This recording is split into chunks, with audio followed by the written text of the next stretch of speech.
รับโทรศัพท์สักอย่างหรือว่าใดช่วงต่อไปเราจะเป็นเดี๋ยวก่อนจะมาก่อนเดี๋ยวก่อนเนอะผู้ฟังลองสักครั้งหนึ่งจ้ะ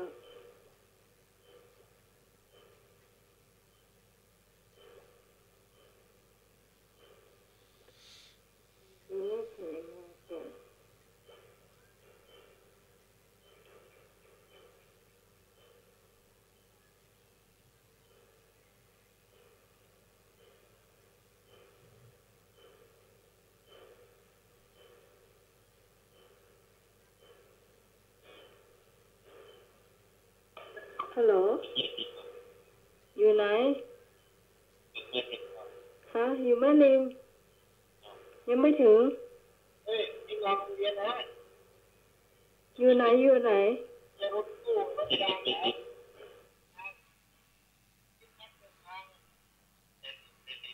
ป็นแม่ริมเป็นแม่ริมอีกกี่กิโลจะถึงอีกกี่กิโลจะถึง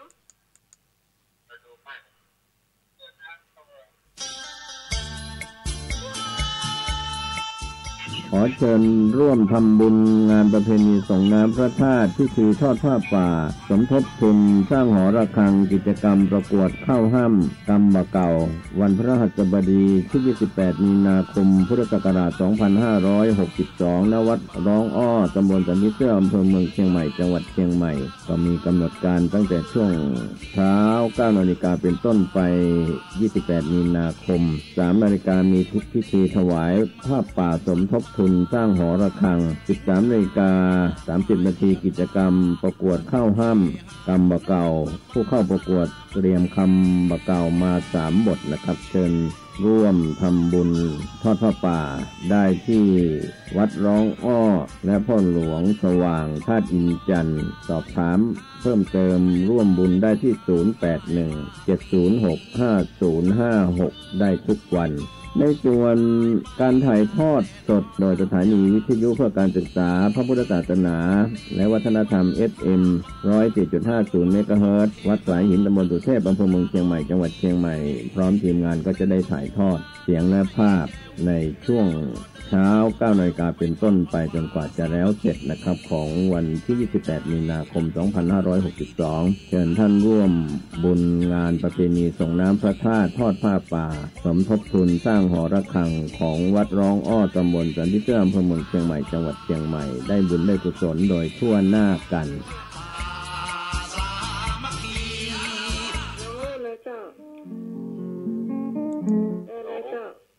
พระอาจารย์เจ้าให้เสพการมาแล้วเจ้า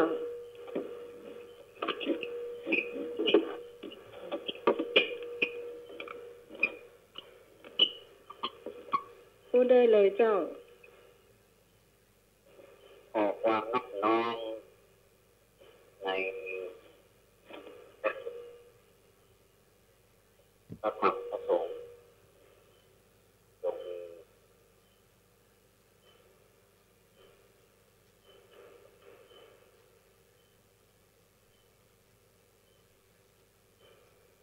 ขอนมัสการพระอาจารย์พระครูสมุทิวัดวัดสิงโตอินทรมนะครับวันนี้ผมเป็นวันเลือกตั้งของพอเห็นระดับออกไปว่ามีคงจะใช้เวลาหลายวันเหมือนกันนะครับว่าจะเข้าที่เข้าทางแต่ก็ดีใจที่หันประชาชนมาร่วมใจเสียงกันอย่างคึกคักเจ้าแม่นแล้วเจ้าใจเสียงในการปกครองในระบอบของประชาชนใหญ่ๆคงจะดีขึ้นวันนี้ เรื่องของอากาศอุ่นวันหนึ่งรู้สึกว่าจะเป็นใจน้อยหนึ่งสำหรับคนที่ไปใช้สิทธิ์ใช้เสียงกันรู้สึกฟ้าเปิดมาน้อยหนึ่งเนาะพอวันพรุ่งนี้เป็นวันจันทร์ก็คง ที่ร่วมใจกับขอพาธนาเขาบอกขอบรรยากาศดีขึ้นคนไปเรื่อยๆครับก็ตรงนี้เป็นช่วงสวัสดีน้องใหม่สวัสดีท่านผู้ฟังเนาะเจ้าวันนี้ไปเอาโมเรื่องกับบ้านต่างเมืองรวมของหมู่เฮาทุกคนพอดีท่านสมัครมาไปถึงเตือกแล้วถึงไม่ลืมอยู่อีหรอข่าวสารวันนี้มีห้องเนี่ยที่ผมได้ยินข่าวสารวัดหลวงพ่อไปข่าวละคำเดียวก็มีธรรมะพุทธประวัตินั่นก็ต่อเลยเนาะ มาถึงก็อายให้ฟังเลยรอบ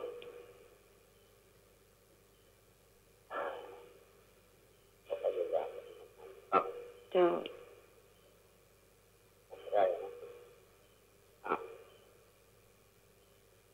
ไงก็ไอแล้วฮะตามปัญหาเห็นด้วยอ่ะแต่ไอได้ดีหมุนครับถามไอ้ที่สบายกับอย่างนะครับสองอย่างแล้วขอถึงมาด้วยนะครับเอาทำมากก่อนเนาะเจ้า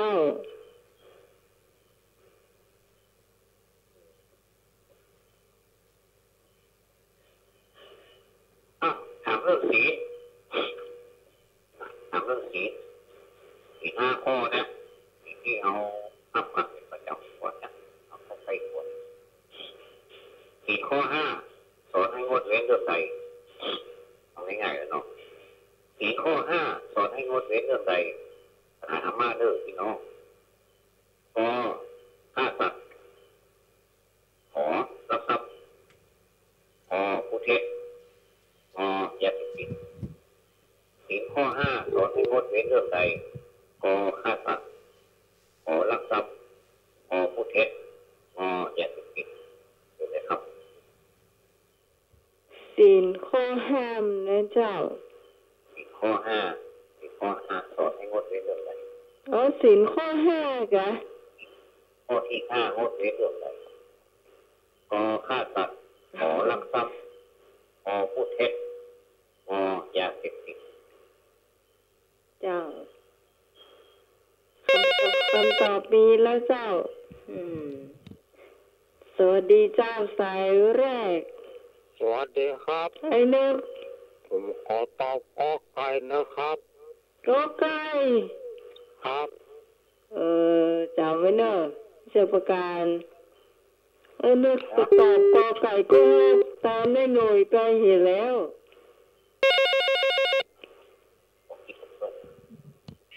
สวัสดีเจ้าพี่ตองงองูเจ้าพี่ตองงองูเนอะ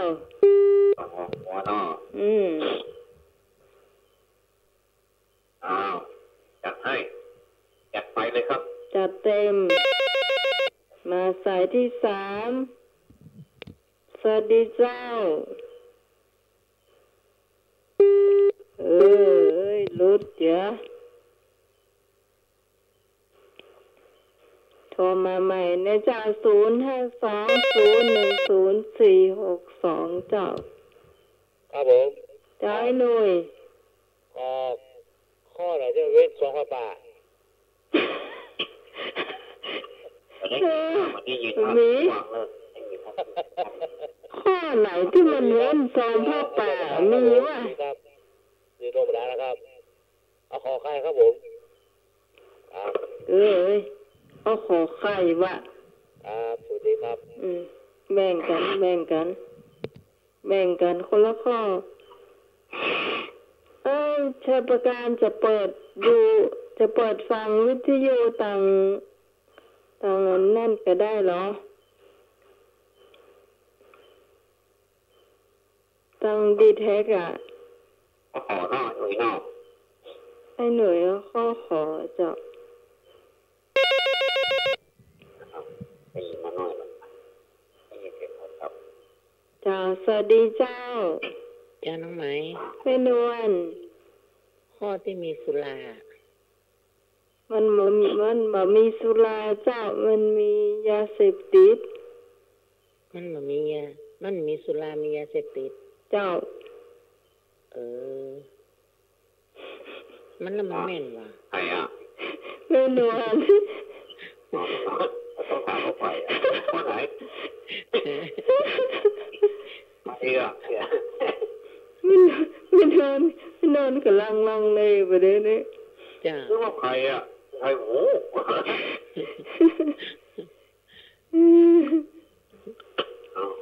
เอา ถ้าเขาตอบรับรองตัวทั้งหมดนี่ จ้ารอน้องใหม่ดีกว่า ฮะ รอน้องใหม่ดีกว่า ร้องใหม่กะ จ้า ร้องใหม่ก็ต้องงองูกะ งองูยาเสพติดอ่ะ เจ้า อ๋ออันเดียวกันกับเจ้า เจ้า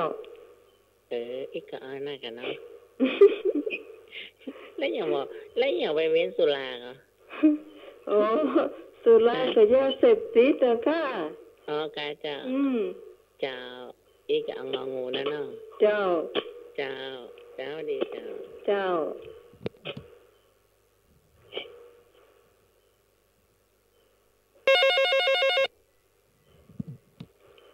สวัสดีเจ้า ดีเจ้าน้องไม้ ไม่แดง เข็มกระลัดหลวงแต่น้องใหม่เน่ เจ้า สวัสดีพ่อหนามเลยเน่ สวัสดีพ่อหลานโดยสวัสดีเพิ่นเปิดวิทยุสักน้อยหนึ่งก็ได้เจ้า มัน อุ้ยคนไหน เอาข้อไปน้องใหม่น่ะ โด ค่ะ ยน้องเจ้า ดีเป็นจังหวัดมาเป็นอำเภอเนาะ เจ้า เป็นประเทศกันเนาะหลายคนละคุณผู้ฟังท่านไหนจะตอบแถมเชิญเลยเนาะ0520100462เจ้า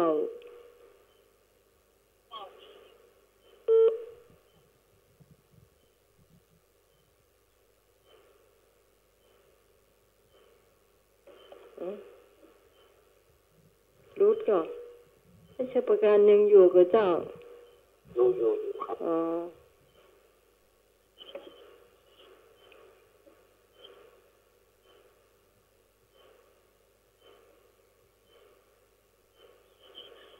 มีแถมก็ถ้ามามีจะได้เฉลย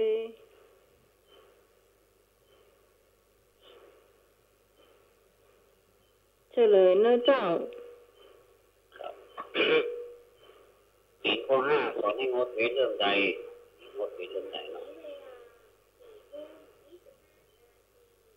ข้อกอไก่นี่ก็ฆ่าสัตว์เป็นข้อหนึ่งนะครับข้อห้าครับเนาะข้อขอไข่ก็ลักทรัพย์เป็นข้อสองอธินาข้อขอควายพูดเท็จเป็นข้อสี่มุสาแล้วก็มันเหลือข้อเดียวที่เป็นยาเสพติดเจ้าปิดข้อนี้นะครับข้ององัวนี่นะครับเพราะว่ายาเสพติดนี่สุรานี่ก็จัดอยู่ในประเภทของยาเสพติดชนิดหนึ่งเจ้าครับก็จะไปเข้าใจว่าเป็นเหล้าเป็นสุราเป็นอะไรอย่างเดียวครับยาเสพติดเป็นแม่หมดเลยครับเจ้าทุกอย่างเนาะอยู่ในข้อห้าเจ้าเป็นยาบ้ายาเจ้าข้อห้านี่หมดนะครับข้ององูเจ้าข้อต่อไปเจ้า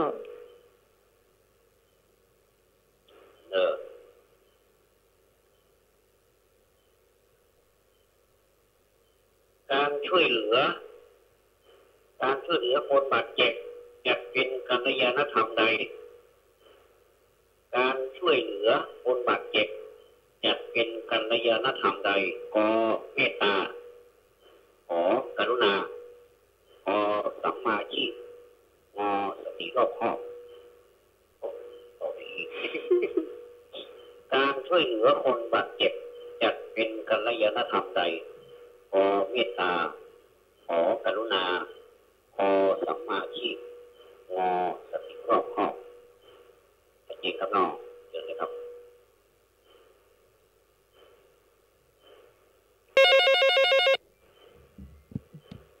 สวัสดีเจ้าใช่น้องไหมเจ้าแม่นอนเอากอไก่จ้ะแม่นวลเอากอไก่เจ้าเจ้าดีจ้ะปิดตา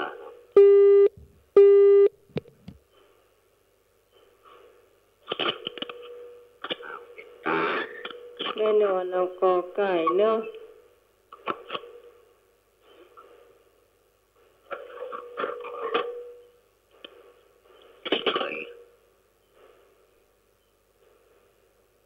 ต่อมาได้เลยเนี่ยเจ้าคุณผู้ฟัง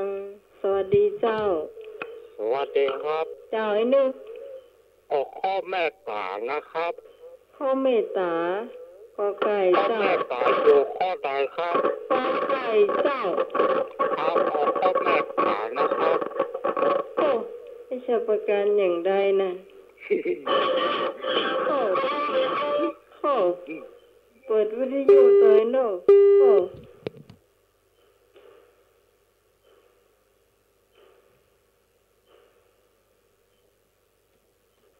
จะฟังก็คือฟังจากโทรศัพท์เจ้าจะชัดเจนมากโทรศัพท์ของดีแท็กอ่ะ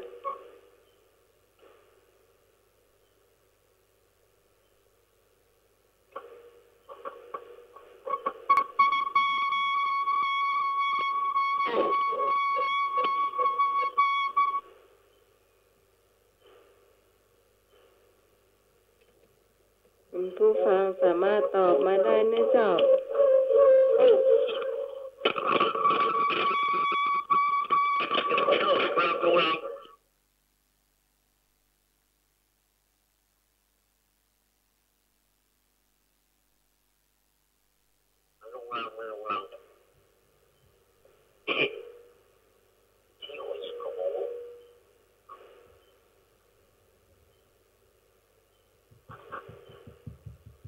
มันต้องใช้สมอทอก2 อัน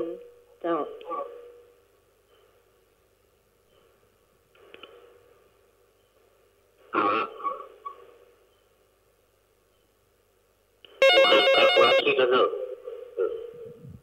เจ้าสวัสดีเจ้า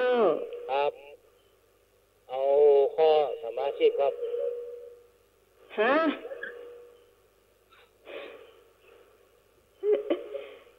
ครับผมอันยังก็สมาชิกสมาชิกครับสมาชิกนะครับผมเอาคนเดียวอะหนุ่ยเนาะครับผมไอ้หนุ่ยพอดีหนุ่ยเนาะครับไอ้หนุ่ยไอ้หนุ่ยเจ้าไปเพื่อเป็นยามประชาธิปไตยโลกสวัสดีเจ้าเจ้าไหมเจ้าเอากอไก่ก็งอกไปเปิดเนื้อเอากอไก่เนาะเจ้าเมตตาแม่บุญเจ้าแม่แดงเอากอไก่แม่นวลเอากอไก่ไอ้หนุ่ยเอาสมาชิกข้อไหนสวัสดีเจ้าสวัสดีครับไอ้นึกมาแล้วไอ้หนุ่ยเอาสมาชิกประกันมันก็เหมือนเพื่อนนี้เลยเราเอาคอละครั้งแต่ที่มีคอละครั้งถ้าสมัครเนี่ยเอาแต่คืนน่ะนะอ้อมเหมือนเพื่อนอ่ะไอ้หนุ่ยเอาสมาชิกนั่นละพอกันนะค่ะเนาะเอาละเอาละว่าน้ำใหม่ก็ไอ้นึกเอาเลิกไปไอ้นึกยังได้ตอบเด้อ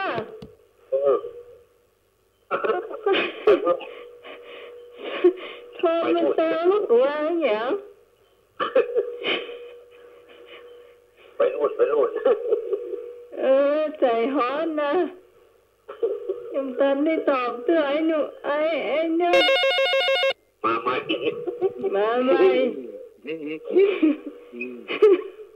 โอ้ก็ไก่ก็งงนะครับก็ไก่ก็งงเนาะก็ไก่ก็งงเอาต้องมาตัวเอาเจ้าขอไข่เอาใหม่ขอไข่เนาะเจ้าเสียงอย่างเขาจะตัวเต่าคนเดียวกันไอ้หนูยังไปคอควายมันน่ะเรื่องงองูให้ตัวเมาอ่ะควายงองูอย่างบ่ฮู้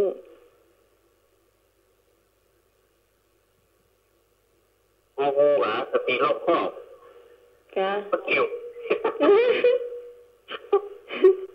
คนนั้นเขาจะตอบอย่างนี้นี่เนาะเสียดายเนาะเสียดายถ้าสมัครไว้อยู่นะขี่ตอบด้วยนะ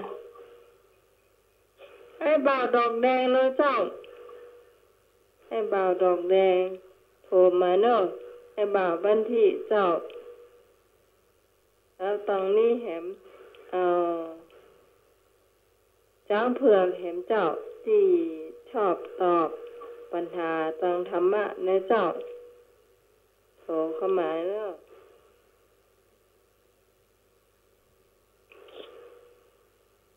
ทีนี้กำลังจะถามคำถามการช่วยเหลือคนบาดเจ็บจะเป็นกัลยาณธรรมได้เนาะไก่เมตตาขอไข่กรุณาขอควายสัมมาชีพงองูสติรอบคอบนะครับข้อที่ช้อยข้อให้หนุ่ยตอบหนึ่งยายมันต้องมาถูกเจ้าบอกไว้เลยอ่ะไอ้หนุ่ยตอบมันต้องมาถูก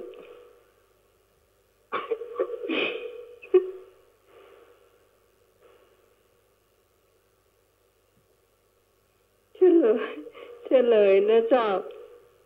เลยนะครับขออนุญาตเฉลยถามว่าการช่วยเหลือคนบาดเจ็บจะเป็นกัลยาณธรรมใดขอเมตตาขอกรุณาขอสัมมาชีพงอสติรอบคอบตัดสองข้อข้องอหัวนอกเจ้านี่ข้อนี่สู้กันครับทำไมสู้คนเดียวนะครับนี่อาจจะเป็นยังต้องหักก็ได้เนาะมีพลังกำลังนะเพราะว่าปัญหาข้อนี้อาจจะเกิดกับการสับสนก็ได้นะครับเพราะว่ามันมีเมตตากับกรุณาแต่ถ้าหากจะมาแปลนะครับต้องเอาตามแปลนะครับเมตตาคือความรักใคร่ปรารถนาจะให้เป็นสุขครับกรุณาความสงสารคิดจะช่วยให้พ้นทุกข์ที่การช่วยเหลือเนี่ยมันเป็นการอย่างช่วยให้พ้นทุกข์เจ้าเพราะฉะนั้นสองข้อเนี่ยมันก้ำกึ่งกันนะครับถ้าระวังดีๆนี่มันจะตอบผิดเนาะแต่มันข้อถูกข้อครึ่งก็คือข้อขอไข่นะครับนี่แล้วคนให้ต่อเก่าเจ้าคิดถูกลูกศิษย์วัดฝาหินบอกก่อนเมื่อ10 กว่าปีที่แล้วเจ้านี่ก็เลยเอาเป็นอย่างเอาละต่อมาเนาะเจ้าการแสวงหาทรัพย์โดยสุจริตจะเป็นกัลยาณธรรมใดการแสวงหาทรัพย์โดยสุจริตจะเป็นกัลยาณธรรมใดก็สัมมาอาชีวะขอความมีสัตย์ขอความมีสติขอความมีเมตตาการแสวงหาทรัพย์โดยสุจริตจะเป็นกัลยาณธรรมใดก็สัมมาอาชีวะขอความมีสัตยะครับขอความมีสติงอความมีเมตตาเจอไหมครับนี่คำตอบมีแล้วนะเจ้า ดูว่าคุณผู้ฟังจะตอบข้อไหนย้ายข้อแล้วเด้อ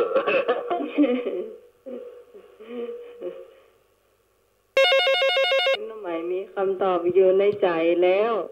ครับผมสวัสดีครับใจหน่อยรวมกันลงมาปีกว่ากอไก่โง่ครับผมกอไก่โง่เนาะครับครับผมครับคราวนี้ถ้าอย่ามาผิดหวังเลย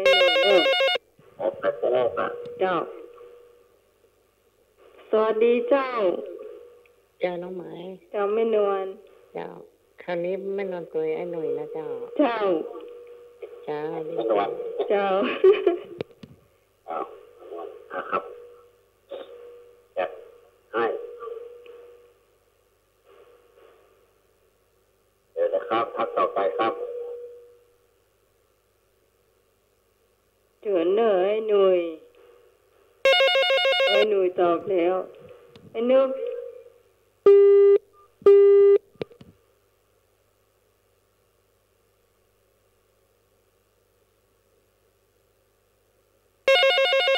ออกมาได้นะเจ้าสวัสดีเจ้าสวัสดีครับโอ้ควายครับควายครับบัดเลยเลยละเคยดูในล่าลาบแบบไอ้หนุ่ยจะปากะโคโก้กูเล่นแบบได้นะครับกระโดดอ่ะผมยังตับไอ้หนุ่ยก็มันแน่เนอะพอนี้ไอ้หนุ่ยอาจจะพาไปดีก็ได้เนอะแน่ได้เนอะ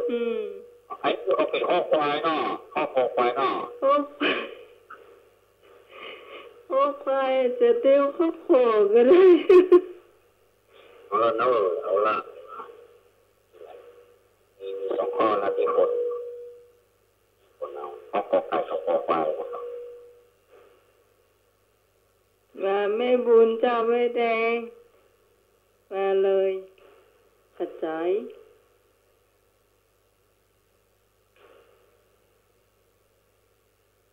ตอบปันได้เลยเนอะ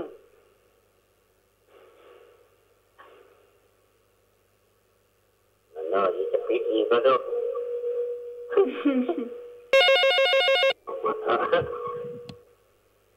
เจ้าสวัสดีเจ้าน้องไหมเจ้าขอให้นึกคราวนี้ข้อควายเขาบว้องเนี่ยตัวนึงให้นวลตัวนึงเขาบว้องเจ้าเอาละกอไก่กับคอควายสู้กันละสวัสดีเจ้าแม่นวลตะกี้เจ้าไหมเจ้าแม่บุญตัวไอ้หนุ่ยกอไก่เจ้าวันนี้ใช้ประกันเจ้าสวัสดีครับนี่สวัสดีกดวางเอาตามคนละเนาะกอไก่ไอ้หนุ่ยไม่นวลเราไม่นวลเนาะไม่นวลเอาวันปุ่นเอาตัวไอ้นึกย้ายกันเหมือนย้ายปุ่นตอบมาก็คือขอควายเจ้าโอ้ตะกี้ประเทศตัวไอ้หนุ่ยกะไอ้หนุ่ยอันข้อกอไก่ตัวไอ้นึกกะไอ้นึกคอควายแม่นวลเปิ้นตัวไอ้นึกตอบสวัสดีเจ้าน้องหมายเจ้าแม่นอนตัวไอ้หนุ่ยแล้วก็ตัวไอ้นึกคอควายเขาบว้องนี่คอควายเขาบว้องน้องหมายอะไรยังไงนี่ตัวไอ้หนุ่ยอู้เล่นว่าได้เล่นไอ้นึกว่าได้เจ้าไอ้นึกประกาศเด้อไอ้นึกอยู่ คนเดียวเองไม่นอนกอไก่เนาะเจ้าไม่นอนกอไก่เจ้า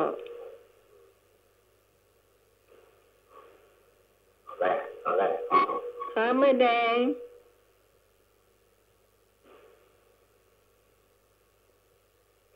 อะไรครับบุญมาแล้วพี่ตองเหรอพี่ตองนี่มาหันมานี่ไปที่5เนาะน้องไม้เจ้าเอาข้อที่มันถูกอ่ะโอ้ยังไม่ได้ยินเลยเชื่อน้องไม้เอาข้อไหนหมายข้อไหนกะเดี๋ยวไอ้ชาวการอ่านคำถามรอบมั้ยการแสวงหาทรัพย์โดยสุจริตจะเป็นกัลยาณธรรมใดสัมมาอาชีวะกอไก่เนี่ยเจ้าเอากอไก่เนี่ยความมีสติความมีเมตตาเอาตัวหมายเนาะเจ้ากอไก่เนี่ยมันเก้าคนเดียวมันจิ๊บนะน้องไหมเจ้าเก้าเดียวน้องไหมยังแกนคนนุ่งปลากันไว้ได้อยู่สัมมาอาชีวะหรอการเลี้ยงชีพชอบอ่ะเนาะเพราะเขาแปลได้ไม่ได้เขาก็แปลไปเลยนะคะกี่อุ้ยเนาะเจ้า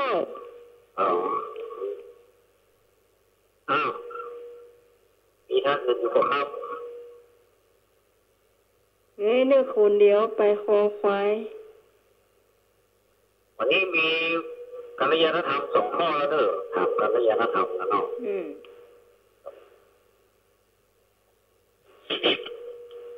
ตะกี้สัมมาอาชีพเป็นข้อคอนี่สัมมาอาชีพเป็นข้อคออาชีวะกับอาชีพเดียวกันนะครับย้ายข้อละข้อใดเฉลยแล้วบอกเจ้าการแสวงหาทรัพย์โดยสุจริตจะเป็นกัลยาณธรรมใดก็สัมมาอาชีวะความมีสัตว์ความมีสติความมีเมตตาความมีเมตตานี่ก็เกี่ยวนะข้างนอกงัวสาใสมากๆนี่นะตัดออกไปเลยข้อควายความมีสติคือความระลึกได้เนาะอันนี้มันได้เกี่ยวนะครับ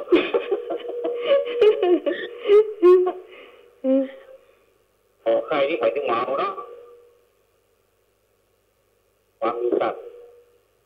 ให้ตอบไปเดี๋ยวขอไก่ตัวเดียวก็งกถูกต้องนะครับสัมมาอาชีวะครับสัมมากับอาชีพที่มันสุจริตครับอาชีวะก็อาชีพครับการแสวงหาทรัพย์ที่มันเป็นเรื่องอาชีพครับเรื่องชีพชอบเนาะเรื่องชีพชอบ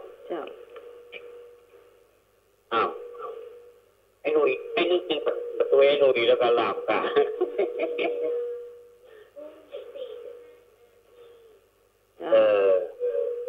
ต่อไปมันอย่ามาหุยมาแล้วเนี่ยของไอ้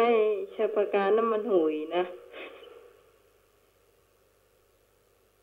มันเป็นอย่างบล่ำเรือนะมันหุยหายแล้วเนาะเจ้าครับแค่หุยเรียบร้อยแล้วครับนั่นอะไร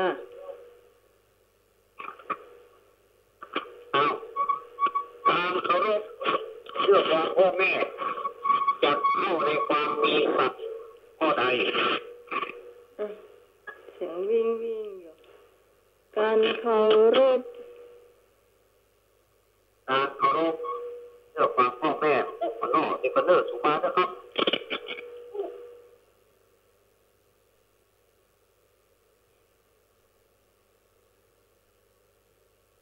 อีกครับมีน้อยเดียวกว่าพอแล้วเนาะให้เจ้าเป็นวิทยุกู้ไปบูนเด็กก็อ่ะวิทยุวันตีมันล้นเท่านั้นการเคารพเชื่อฟังพ่อแม่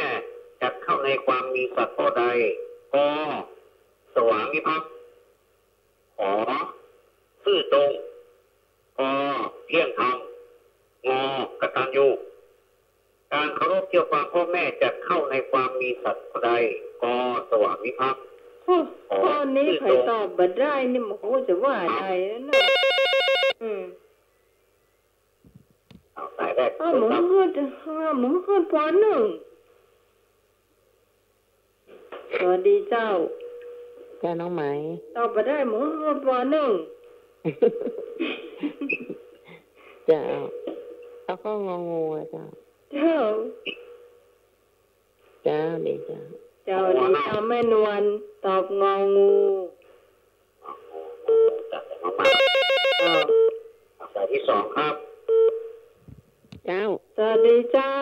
เอาไม้เข็มตลาดหลวงนั่นน่ะตัวไม่นวลน่ะเจ้า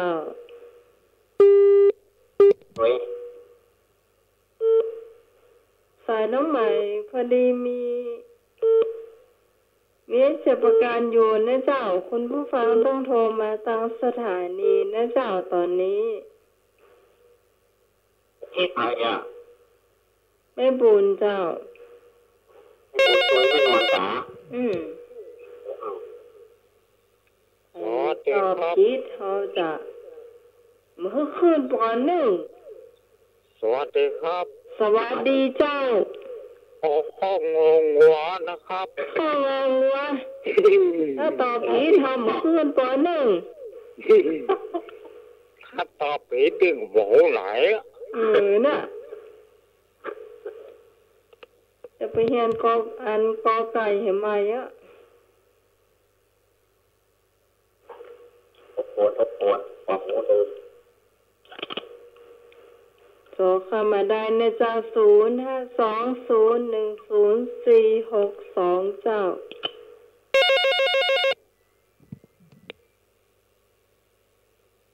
สวัสดีเจ้าน้องไม้แดงงงงัวตัวเองอย่างงฮะเอางงูตัวเปิ้ลน่ะกะงงูตอบผิดไม่ได้ขึ้นบานหนึ่งเนอะเอาจะได้สามอนุบาลนอนคนน้องใหม่ก็ชาติโคตรต้นท่านจ้าตอบเจ้าเงียบลงไป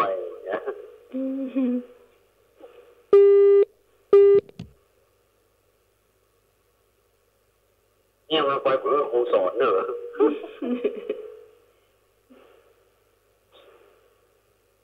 ท่านใดจะพวกขนุขันนอพวกเจ้าธรรมะนะครับ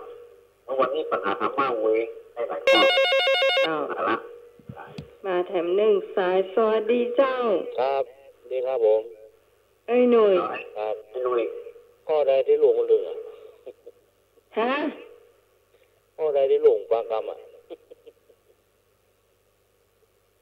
ว่าไม่เหรอข้อใดที่ลูกผมฟังกรรมพ่อแม่มีว่าครับฟังกรรมพ่อแม่ครับข้องงูนะครับครับงูนะข้องงูครับ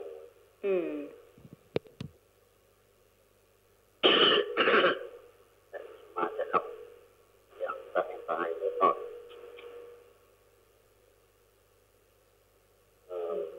งองูครับงองูมดตัวนี้เนี่ยเขากลัวไม่ได้ขึ้นจาน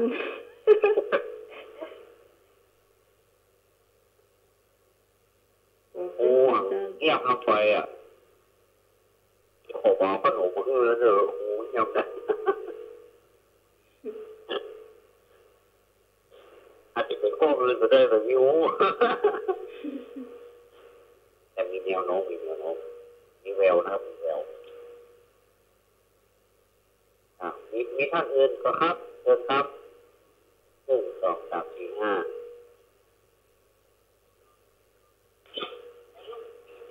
ถึงไหนโอเคเอาเชิญเลยครับถ้ามีได้เฉลยแล้วเฉลยนะครับต้องหมายข้อไหน บ่ถูกเนี่ยนะจะต้องวาดหัวตัวเก่าก็ต้องบดเนี่ยนะเขียนอนุบาลข้อนี้ง่ายขนาดนั้นครับแต่ว่ามันก็ตรงเป๊ะที่ก็ยากเหมือนเดิมครับเอาข้อไหนพูดว่างองูเจ้ากตัญญูกะโอเคเดี๋ยวนี้ของอื่นก็จะหมอกันเนาะ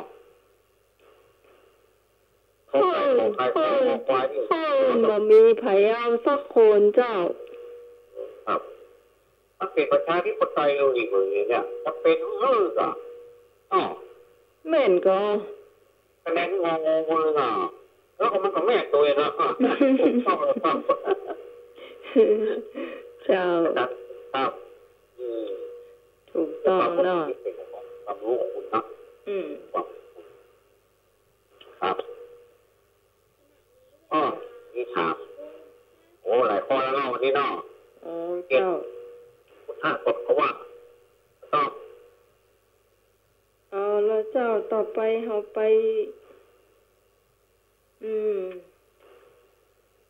จุดพ่องบ่คำถามมีก่อนวันนี้เติมคำจุดเติมคำ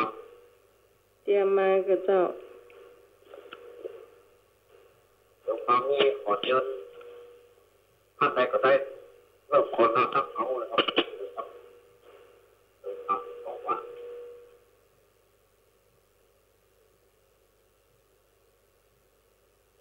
เติมคำก่อนมาละ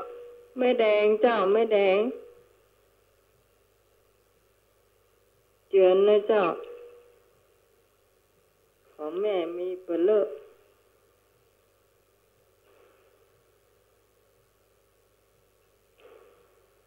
ไม่ได้มาก่อนกามาก่อนคนเจอว่าเลยจะเติมอย่างหน้า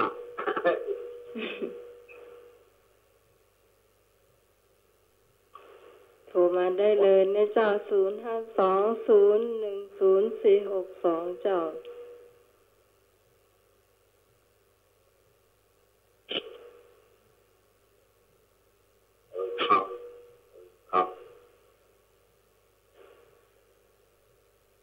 ไว้เชื่อประกันบ่มีกะเตือหันเราไปถามบนวิธีไปแล้วเตือ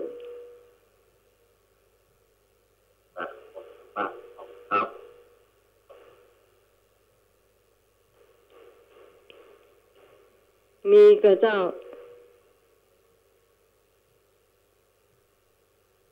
ขอเชื่อประกันมีกับเจ้า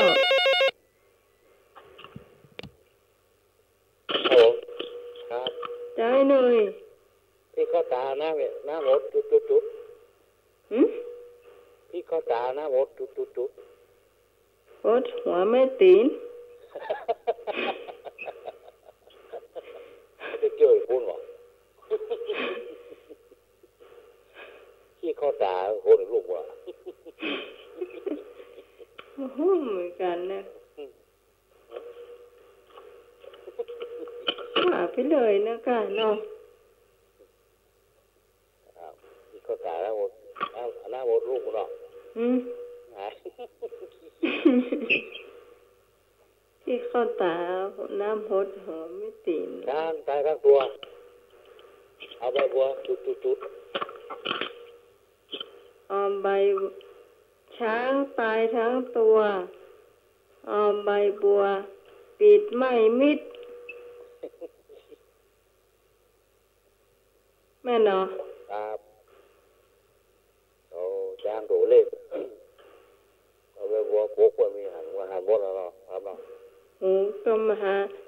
าหางแม่นก็หูแม่นก็แง่แม่นนะกันเนาะ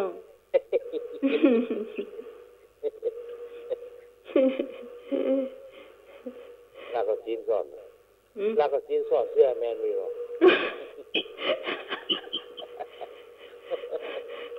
ถามว่าอาจา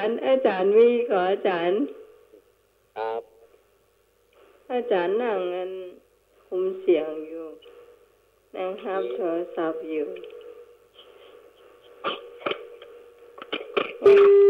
ราชการแน่นอย่างนั้นเอาก้อนเหรอก้อนก็ได้เติมเมื่อมีน้อยจ่ายน้อยค่อยบรรจงอย่าจ่ายลงให้มากจุดมีน้อยจ่ายน้อยค่อยบรรจงอย่าจ่ายลงให้มากจุด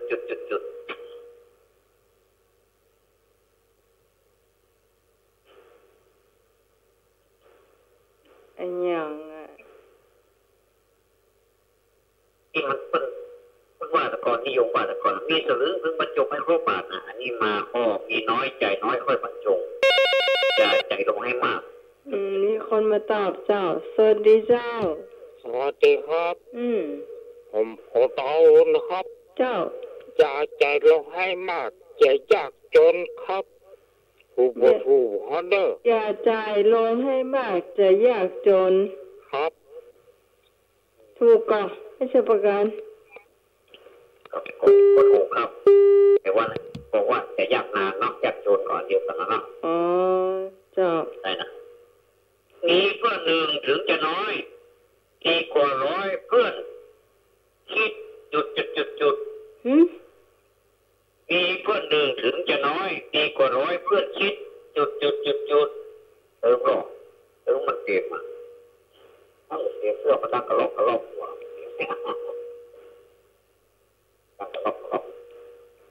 มีเพื่อนหนึ่งถึงจะน้อยเพื่อนคิดจุด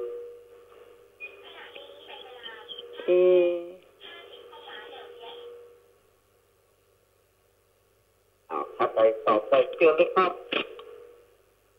มีเพื่อนหนึ่งถึงจะน้อยดีกว่าร้อยเพื่อนคิดจุดที่ผายคิดอย่างวะที่ผายโอ้โหทุกคนเดียวกันว่าเก่งโคตรคิดผายสักกระดอนทำไมเจ้าดีกว่าเพื่อนคิดริษยากันดีกว่าเพื่อนคิดริษยาไปมันจะไม่มีนะไม่มีหน่อยเก็บหายเลยไอ้หน่อยดาวเพื่อนไอ้หน่อยครับถูกต้องครับมีเพื่อนหนึ่งถึงจะน้อยดีกว่าร้อยเพื่อนคิดริษยาไอ้โดนต้องปัญหาต่อ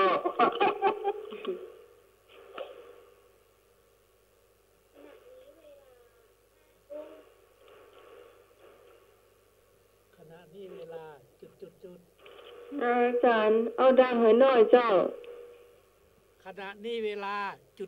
ดขณะนี้เวลา5 ทุ่มเจ้า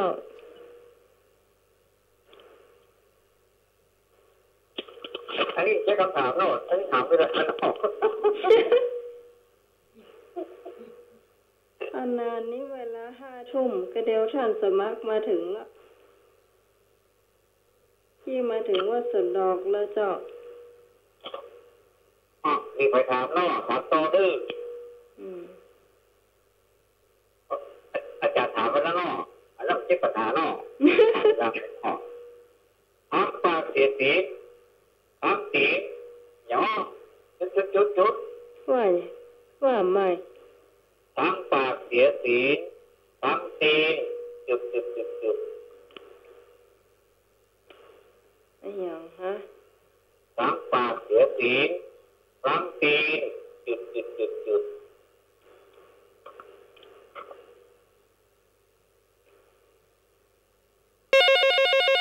มาละคนเก่งเอามาแล้วสวัสดีเจ้าตกต้นไม้อะไรอ่ะก็ไม่ยินนะตกต้นไม้เจ้าเอาว่าไผ่โตป่ะแม่แดงโอ้ยอดเลยต้องนะครับเจ้าปากสีเจ้าตักติดแม่ถามได้ไหมเจ้า เนอร์เขาจะถามต่อถ้าว่าถามต่อก็จะว่าจริงเนอร์ อาจจะได้สักหนึ่งคำถามเดี๋ยวเขาจะไปอาหารกรรมเก่าเจ้ายุ่งให้เรา ตามให้รั่วนี่มันง่ายได้ขึ้นบาทมันง่ายของง่ายหรอ ก็ง่าย มันยากเขาตอบไม่ได้หรอ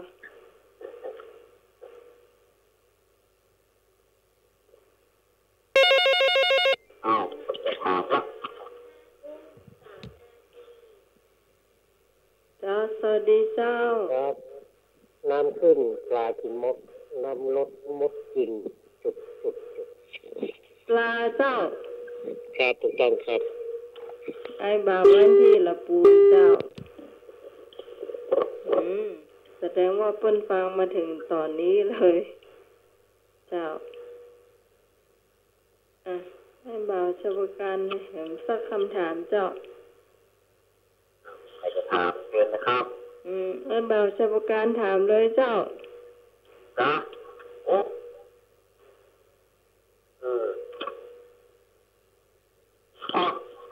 ถามเป็นภาษาบาลีเนอะต่อเนอะ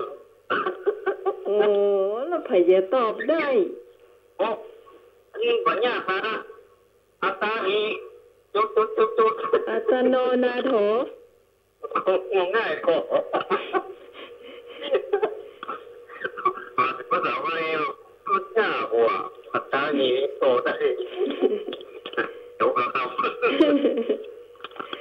เจ้าเดี๋ยวว่านะโมตัสสะพระคะวะโตตอนแรก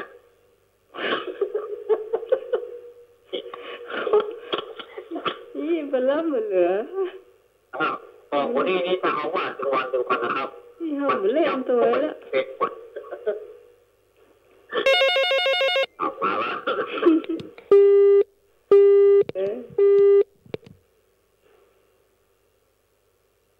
อัตตาหิอัตโนนาโถ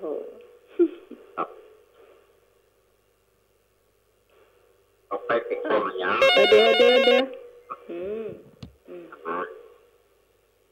เอาหมายเจ้าชานปลาไก่นี่เป็นว่าหยังฮะชานปลาไก่จุดอันหยังเอาอย่างก็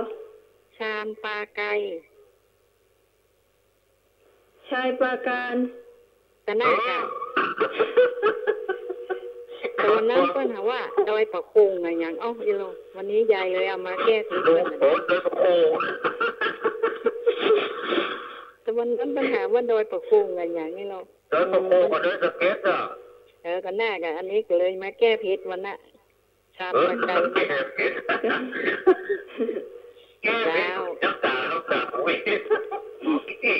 เจ้าเจ้าหมดกันไปเดี๋ยวสักแป๊บหนึ่งนะเจ้าชาวการน้องวางสายแป๊บหนึ่ง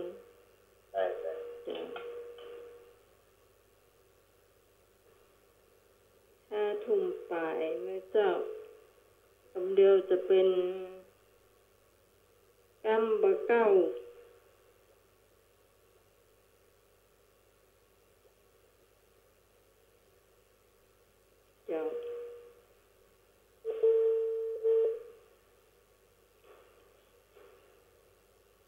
เจ้าต่อไปเก้าประกรรมนะครับต่อไปจะเป็นรายการเก้าประกรรมกำบะเก้าครับวันนี้ไปจะตั้งเก้าประกรรมแม่บุญกะปัจจัยไว้ๆถ้ามันไม่จะแดงแล้วเก้าประกรรมนะครับเจ้าเก้าประกรรมวันนี้มีกะถ้ามีกะมาเลยมีกะมาเลยมีกะเอาละแม่บุญมาแล้วครับผม โอ้ยเหนื่อย เข้ามาเข้าอ่ะ เจ้า หนาวเนอะ โอ้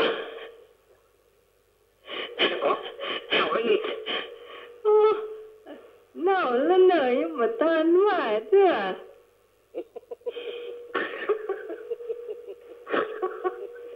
โอ้เน่าแล้วหน่อยเนาะ หนาวแล้วกะ อ๋ออันนี้ก็เป็นก้าวมาเก้ากันนะน้องไหมโอ้ไอ้ลุยนี่มาเราเมฆจะแต่รอเราเมฆมันยังเป็นยังไงไอ้ลุยถ้าเราเมฆเป็นยังไงเครื่องบินนะเนาะอยู่บนเมฆว่ะ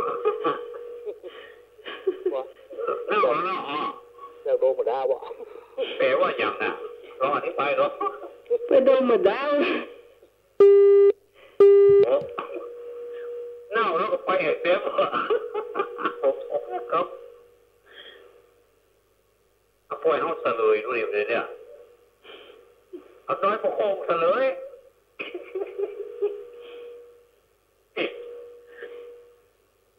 อยู่ๆก็หนาวแล้วนะไม่ยังไม่ได้ถามเจ้า เขาว่าเน่าเนาะเน่านี่เป็นกรรมของเก่าคนเรามันจะแก้นะครับแต่ประเดี๋ยวนี้มันไม่ได้ยินกันแล้วเนาะถ้าเอาของมาอุ้มอันนี้ไอ้ที่มันเน่ามันคืออย่างนะประเดี๋ยวนี้มันขึ้นยากมันกันเลิกอย่าว่าเลยนะเน่านี่นะแต่ตามความเข้าใจของเก่าเน่าว่าเน่านี่หมายถึงยอมการเนาะยอมการนั่นอย่างแต่ว่าคำว่าเน่านี่ไผ่เป็นคนตั้งคนแรกเขาก็โอ้โหเนาะเป็นคำที่แปลกประหลาดและของมีใจในภาษาไทยนะครับคำว่าเน่านี่นะแต่ถ้าภาษาไทยนี่เน่านี่แปลว่าของเสียเนาะ เจ้า ของประสดเนี่ยนะมันจะเน่ามันจะมีกลิ่นแต่นี่ของเขานี่คำว่าเน่านี่มันไม่หมายถึงคนของที่มันมีกลิ่นเนี่ยนะครับหมายความว่ายอมแพ้เนาะยอมการอ่ะเอาละสมมติได้ว่ายอมการอย่างที่คนจิตใจก็มายอมการเนี่ยมาแทนอาจใจคำว่าเน่านี่มาแทนยอมการความหมายอันเดียวกันจะไม่ให้เราแม่คนเนื้อความเข้าใจนะครับถ้าน้องใหม่เข้าใจว่าใหญ่เน่าโอ้เหมือนกัน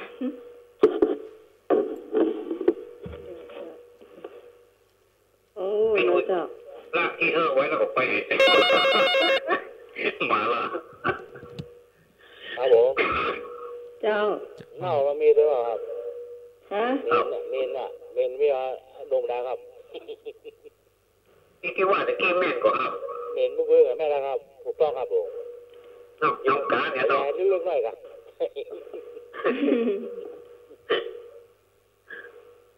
แต่มันนี่มันรับเฉพาะ โดมดาหรอครับสุดยอดครับ แล้วไม่มูลว่าใหญ่เราวิจารณ์มาไม่มูลอ่ะ ไม่บูแล้ว ว่า ก็ อะไร อยู่ ว่าใหญ่ แม่บุญนี่แหละหมู วัน นะ นี้มันแก้โดยตั้งประเด็นแปลกๆนะเน่าอ่ะไม่มูลว่าใหญ่อ๋อ อะไรนะ หรือว่าอุ้ยว่าใหญ่อุ้ย มาแล้วท่านสมัครมาแล้ว อุ้ยว่าใหญ่ ท่านสมัครมาแล้ว ไม่มูลก็ได้อ๋อ อาจารย์ ไอ้สมการท่านสมัครมาแล้ว ท่านสมัครสวัสดีท่านนมัสการเนาะ เจ้านมัสการ ในที่กำลังจะวิจารณ์เรื่องเล่านะครับ อาจารย์วิจารณ์ว่าใหญ่เล่าอ่ะ บ่ทันได้ยิน เพิ่งมาถึงเจ้าบ่ โอ้ยมันตอนนี้เล่าเนี่ยมาถามเรื่องเล่าเรื่อง บ่ทันได้ยินเจ้า ไม่ตอนได้ยิน ยังมาเจอนะด้วยเนี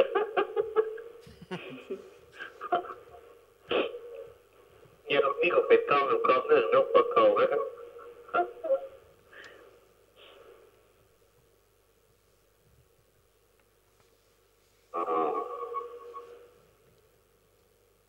อยู่ในห้องส่งหรือยัง อยู่แล้ว เจ้า โอ้นมัสการครับอาจารย์ เจ้าสวัสดีเจ้า เจ็ดเลยเนาะเดินทางไกลครับนี่นะครับโอ้เจ็ดเล็กน้อยเนาะทางยาวเข้าไกลนี่นะโอ้ ก็ผ่านบ้าน มาอากาศแบบนี้เนาะโอ้ ผ่านบ้านอาชญการ เดี๋ยวต้องหันใจนะครับ ผ่านบ้านได้ฉบับการมา แต่พอเห็นไอ้จะประการน่ะ เออฟังให้นะ ก็มองก็จ้องอยู่นะ บ้านผมก็จะตาย ผ่านบ้านไอ้ชปการมาแต่มาหันไอ้ชปการนี่ล่ะน่ะน่ะ ผมอยู่หน้าการทะเลาะจานมหาลัก อยู่หน้าการอยู่ หน้าอำเภอฮะตัวประเทศชัยประการนี่เนี่ย ไอ้จะประการเตียวไปเตียวมาหรือว่านั่งอยู่ในศาลา มานะครับ นั่งอยู่ในศาลาหรือว่าเตี เดี๋ ย ยว ว ไป นี้เรา เตียว กำ มา ลังจะอู้เรื่องเน่านะอาจารย์ เรื่องเน่า ว่าใหญ่นะเน่า เอาความหมายกะ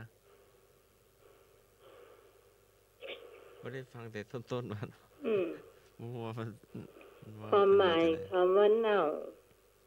ก็คือเป็นถ้าเป็นผลไม้ก็คือกินมาได้เสียเนาะพักก็เหมือนกัน ถ้ามันเน่าก็เสียกินมาได้เจ้า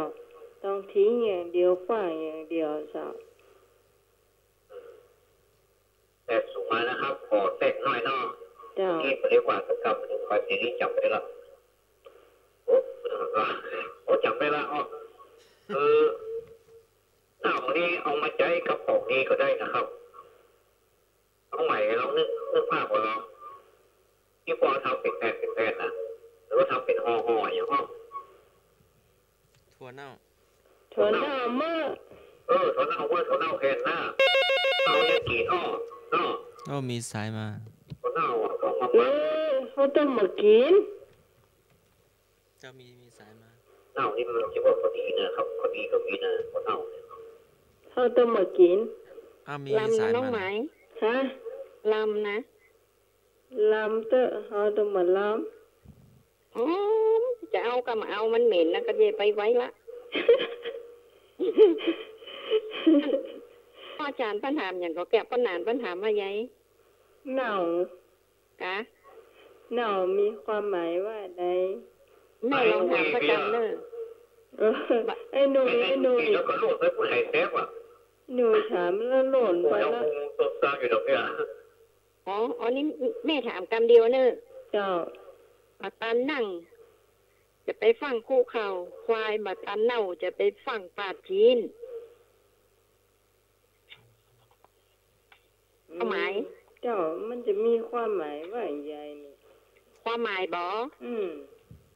ปันว่าจะบัดตันนั่งจะไปฟังคู่เข่าเหมือนกับควายเนี่ยกะบัดตันตายไปฟังไรเนื้อเพิ่นน่ะ อืม อินดูเพิ่นเนาะ เจ้า แต่ดีนะนะ โอกาสที่ยังมาถึงไปฟังฮีบพรเอาของเพื่อนท่าไว้อ่ะ อืม ทำนองภาคกลางว่าบัดปาน้ำไปฟังเอากระบอกน้ำมาไว้ละ อ๋อ เปล่า เจ้า อย่างกับกระลอกเนี่ยกะเขายังเหมือนกันกระลอกหันกระลอกเนี่ยฝังขึ้นต้นไม้ไปก่อนละ อืม แต่เอี้ยเนี่ยน้องหมา เจ้า ดาว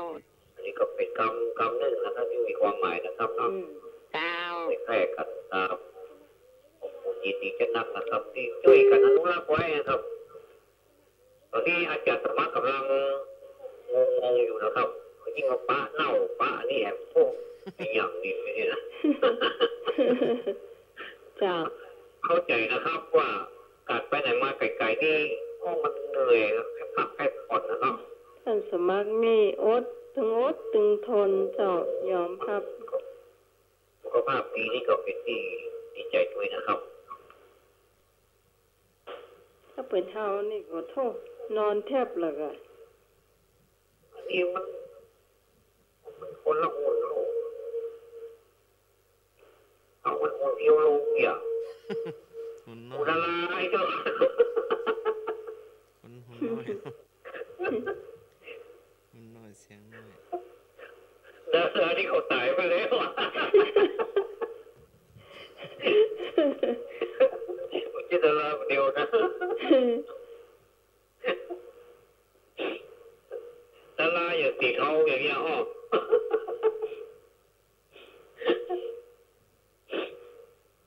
ท่านสมัครจะไปหูจักได้ไหน ไปปะ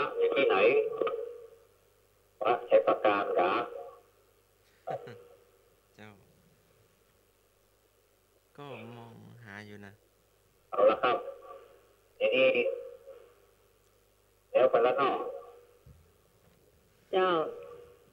จะมีข่าวประกาศอย่างป้องกันหน้า ประกาศการ คงบ่มีเนาะอ้าวซ้ำตัวอยู่ เจ้า อืม แต่ก็มีปล่อยหลวงวัดศรีสุดานะ หน้าผมไปแล้ว ปล่อยหลวงวัด ห้า ศรี โม สุ ง ดา ไป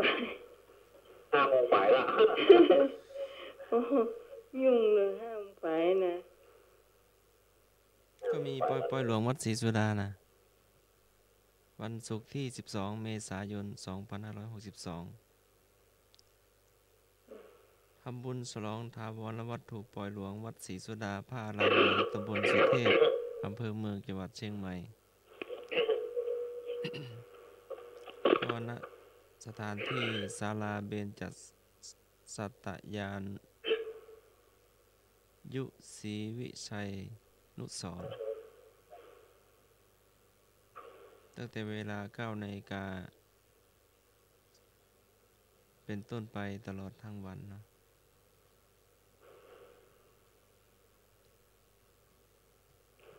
ก็ไปร่วมได้เนื่องคณะศรัทธาทั้งหลายเนาะ เจ้า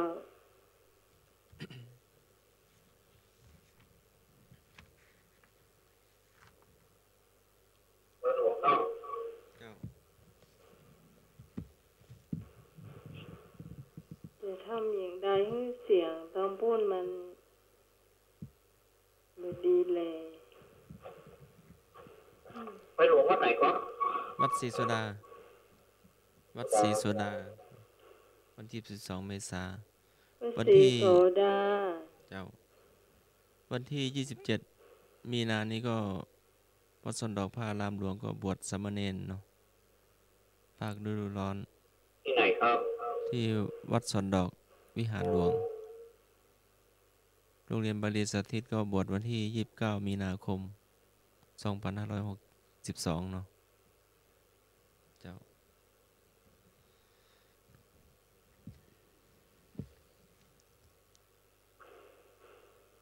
ก็ไปเดินธุดงค์ตัวเนาะบวชเสร็จก็ไปเดินธุดงค์วัดโป่งน้อยไปวัดป่าจี้ไปวัดตำหนัก วัดละ2 คืน 3 คืนพ่อง แล้วก็พักที่วัดหมู่บุญตัวเนาะเรียนที่นั่นตัว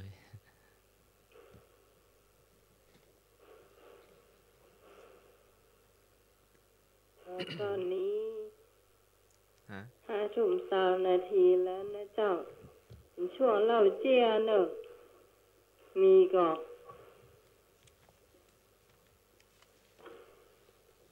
เจ้ามีอยู่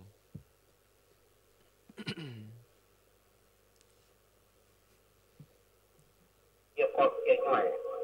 เจอกอมเนาะเอาไปรับเด็กเนาะแล้วเด็กก็ชวนเพื่อนนัดเพื่อนไว้ก่ะแล้วก็บอกโชเฟอร์เด็กก็อู้ขึ้นว่าแอบซ้าย แต่จริงก็เป็นทางเข้าฝั่งซ้ายเนาะเด็กก็ว่าแอบซ้าย ก็นึกว่าจอดรอนึกว่านัดเพื่อนอยู่ข้างทาง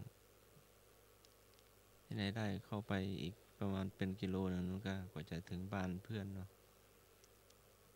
ที่ได้ชวนกันมาบวชเนาะ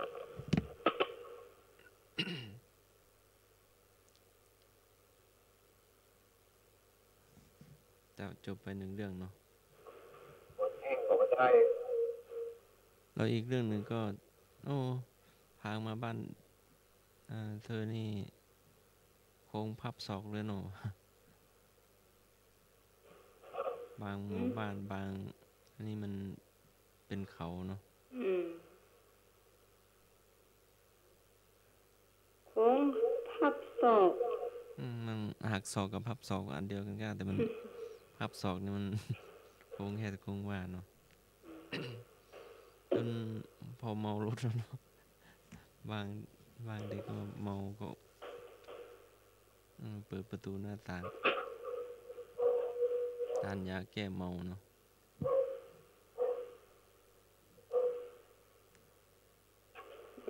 จบไป2เรื่องเนาะให้สิประกันยุ่งมาเฮา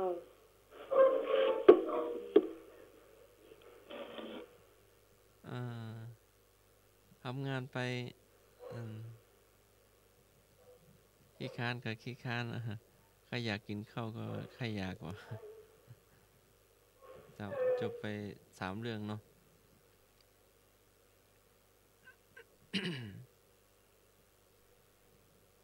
ตอนนี้ไปไหนมาไหนผู้คนก็ปิด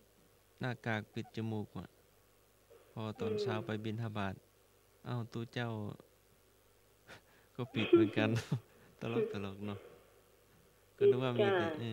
นึกว่ามีแต่ศรัทธาญาติโยมเนาะบางท่านก็ขนาดอยู่ห้องแอร์ก็ยัง ปิดจมูกอยู่มันไม่เข้าพึงไปขนาดนั้นมั้งหรือว่ามีส่วนอยู่ห้องแอร์นะก็ปิดจมูกอยู่ห้องแอร์นี่มันน่าจะปิด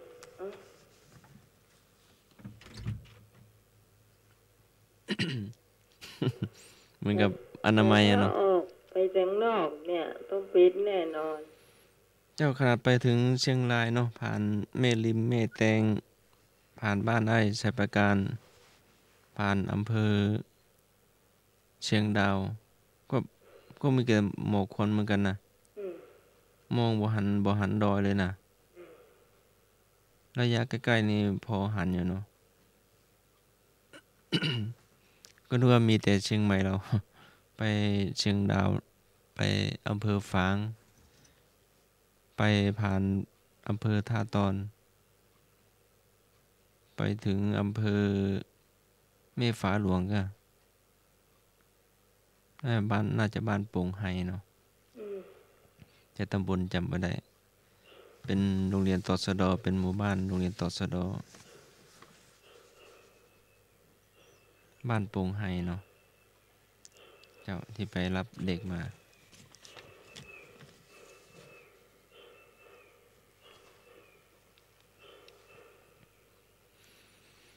ก็มันมีหมอกควันนักเนาะบางท่านก็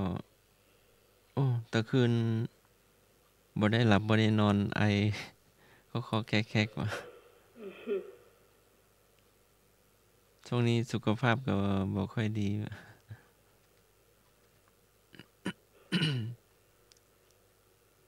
ก็สำคัญนะเนาะสุขภาพเนาะ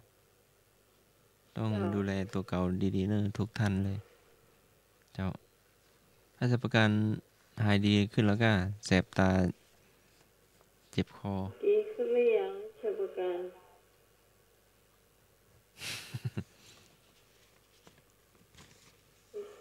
เชฟประกันเจ้าอาจจะเตรียมนี่ว่าแล้วช่วงเพลงช่วงต่อจากเพลงเป็นช่วงอย่างกำบ่เก่าธรรมะโอนไปหมดแล้วเดี๋ยวเราเสียแล้วเราเจียแล้วก็อันยังอ้อแล้วเนาะจ้ะ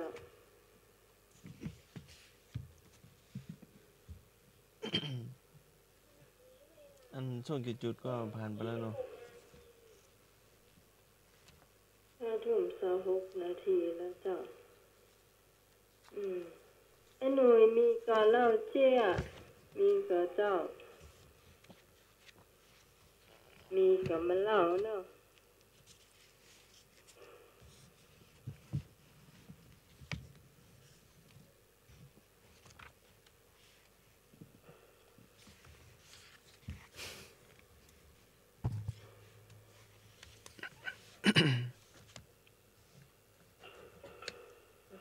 เฉพาะการมีกระเจ้าเจียเจ้าสมัครเล่าไปมีก็ครับมีก็เล่าเลยเล่าไปเถอะเดี๋ยวนี้เป็นโซ่ๆท่าๆอย่างที่ฟังเราจะอยู่อ่ะเดี๋ยวผลงานนี่แล้วอะไรได้พิจารณาทั้งหมดแล้วเนาะมันไม่ใช่ ว่าเป็นวิทยุ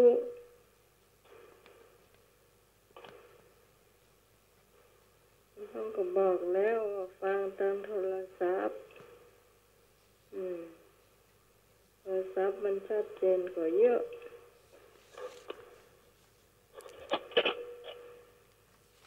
ปิดแล้วนะครับ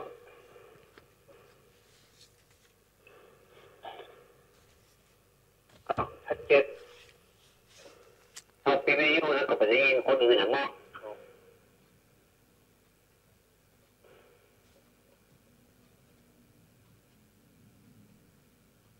เจียนี่มัน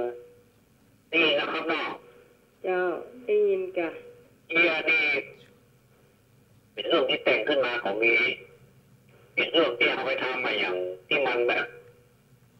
โอ้เท่ากับถึงการแล้วก็มันกลายเป็นเรื่องตลกไปอย่างของนี้เป็นเรื่องของการปาตายของนี้แต่ว่าเล่าไปเล่ามากลายเป็นเรื่องตลกไปอย่างของนี้ก็มีหลายรูปแบบบางคนบางทีก็สร้างขึ้นมาเฉยๆก็มีนะครับก็เป็นเรื่องที่ตลกโปกฮากันมันต้องเป็นเรื่องที่เห็นหน้าบางทีไปตรงกับชีวิตของใครก็ต้องขอสมาด้วยนะครับไม่ได้มีเจตนาเอามาเล่ากับความบันเทิงลื่นเริงบันเทิงใจไปได้เนาะมีอาจารย์คนหนึ่งไปในงานแห่งหนึ่งไปปาฐกถาพิเศษแล้วก็ศึกษาวิทยาลัยนั้นออกอยู่นอกแห่งหนึ่งนะก็นักอาจารย์นั้นก็บรรยายแบบคนนักเรียนนักศึกษานั้นก็ปากับให้หัวอาจารย์ก็จริงๆแล้วก็พอมาถึงสุดท้ายของรายการมาถึงช่วงสุดท้ายอาจารย์ก็เฮือนนักศึกษาออกมาเขาเลือกเอาตุ๊กตาบอกว่าใครได้ตุ๊กตานะเลือกเอาเลยไอ้อาสาสมัครขึ้นมากับมีนักศึกษาเป็นแม่หญิงคนหนึ่งออกมาเอาเรื่องเอาอันตุ๊กตาที่มันของมีแล้วเนอะอันหาก็ที่ของมีแล้วเพราะว่าไฟไหม้โรงงานมันนี่หรอไฟไหม้โรงงานมันมีแล้วเนอะหรอต้องหมายแค่หัวแหละโอ้ไปไหนกันล่ะไปไม่โรงงานนั้นอ๋อนั่นก็เอาเลือกเลยไอ้พอกับเป๊กะเรียบร้อยละอ้าวเลือกไปหนึ่งตัวว่ะไม่ฆ่าจากนั้นเนาะไอ้ก็ไอ้เนาะนึกว่าได้หมูเด็กอะฮัลโหลนึกว่าได้หมูเด็กอะเป็นห้องหน้าซีดรู้เนาะเลือกเอาใส่ตู้พอปุ๊บเป๊กอะ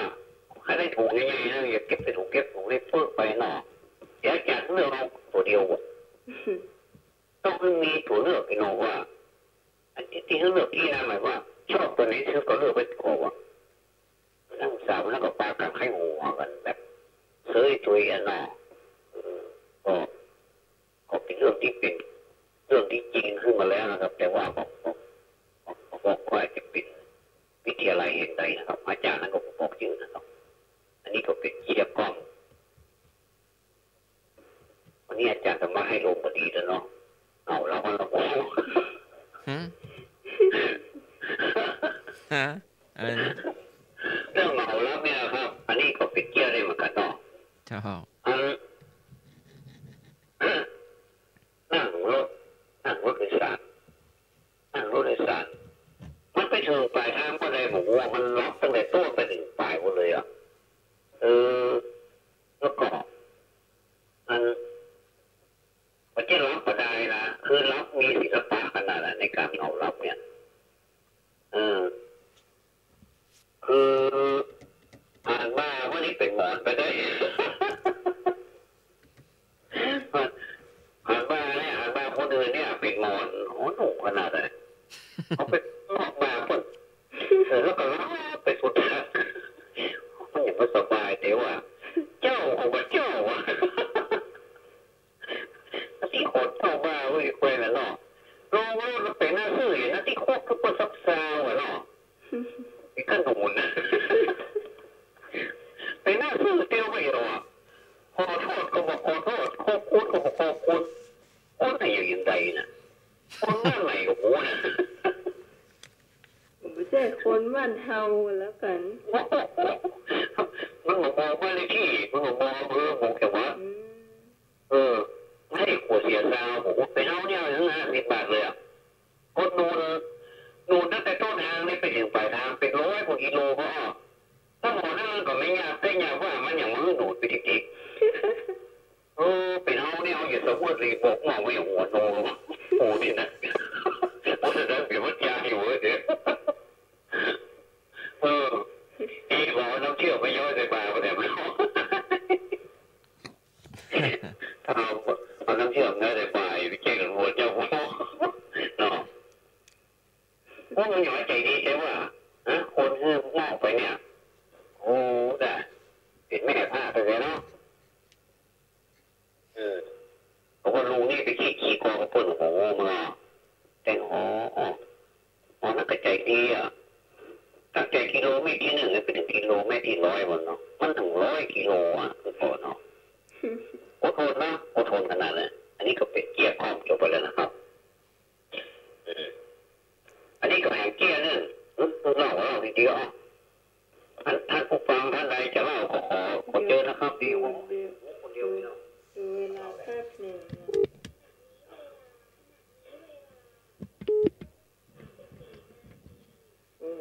5:34ได้สักเดียวโทรมาเลยทำไมเล่าต่อไปเกียร์ถ้าผมเล่าขออนุญาตนะครับอันนี้การนั่งสมาธินี่ก็ดีนะครับอันนี้ก็เป็นเกี้ยอย่างหนึ่งนะแล้วก็เป็นเกี้ยที่เกิดในชีวิตจริงซึ่งเราก็ได้หันแต่บัดที่เกิดกับเรานะแต่เกิดกับเพื่อนเราแต่เราก็มาอ้างว่าเป็นชื่อใครนะครับที่คนจะอายนะครับมาประจานเนาะนั่งสมาธินั่งแล้วก็เป็นงูแน่ป่ะเป็น100 กว่ามันห้องใหญ่ห้องโถงห้องใหญ่หรอกนั่งสมาธิเอาไว้หมอนี่เปิดออกกันแล้วมันยังออกเถอะก็แสดงว่าหมอนี่สมาธิลึกขนาดนี้เนาะต่างคนแบบอันเขาก็เลยวิจารณ์กันเนาะเป็นเปื่อนกันรู้เนาะแต่คอมันแรกมันยังบอกออกสมาธิขนาดเปิดออกกันแล้วนะนี่มันดียังว่าตายกับมันเลยโอ้กันนะอิงผิวอ่ะปีนมันหรอรับสมาธิรับสมาธินี่ม่วนนะเนาะมันลึกขนาดอ่ะโอ้โหเลยปลาแบบโยงไปอ่ะไปนอนเจ็บแป้ลงไปอ่ะในน้ำเหลือไอ้ท่าแต่ไม่รู้มันรับสมาธิจบแล้วนะครับเกียร์คอมต้องใหม่คิดดีก่อนรับสมาธิอ่ะถ้ารับเลยนั่งเป็นเพื่อนนะมันน่าโหดวายแค่นี้นะแล้วมันก็บอกโกรธเลยนะอย่างเราได้เราตีขนาดของโยกมันยังหมูเรื่องหรือเปล่าพอออกไปห้องกว่ามีสายมาเพื่อมันตื่นมาอย่างกว่าถ้ามันอยู่อย่างห้องนี้ได้อย่างว่าเราเป็นเราเนอะนี่มองตาเลย ตั้งชื่อนี่ว่าอย่างเรารับลึกแต่ก็ต้องนี่มองตาแล้วเจ๋ดีเนาะน้ำลายเต็มเบาะบาแล้วโม่อันนี้อย่าเล่ากันเจอครับใช่หนูถามว่าที่มอบบาเป็นโลโลกว่ามอบาไปกับรถเป็นไงอย่างถามป้าใหญ่ก็ครับที่มอบบาอีกอ่ะที่ขับรถมอบบารับเพื่อนอ่ะมอบบาค่ะอันนั่งรถไปเดินเปิ้ลเจ๋ดีแล้วก็ไปเดินเปิ้ลแล้วก็ปลานั่นต้องเป็นปลาไม่ยิงเหรอมันนึกว่าหมอนนี่ค่ะโดนไปนะครับทำไงน้ำใหญ่วะน้ำใหญ่ให้ย้อยน้ำเชื่อมย้อยใส่บาคนนี้มาจ่ายซะได้หน่อยโอ้ยงานปลามันน่าที่จ่ายสตางค์ให้ผมหน่อยนี่โอ้ผมมีเจี้ยวครับเจี้ยวไอ้หนุ่ยมีเจี้ยวแดงงั้นเจี้ยว ป้าหรอแดงกายหรอ อืม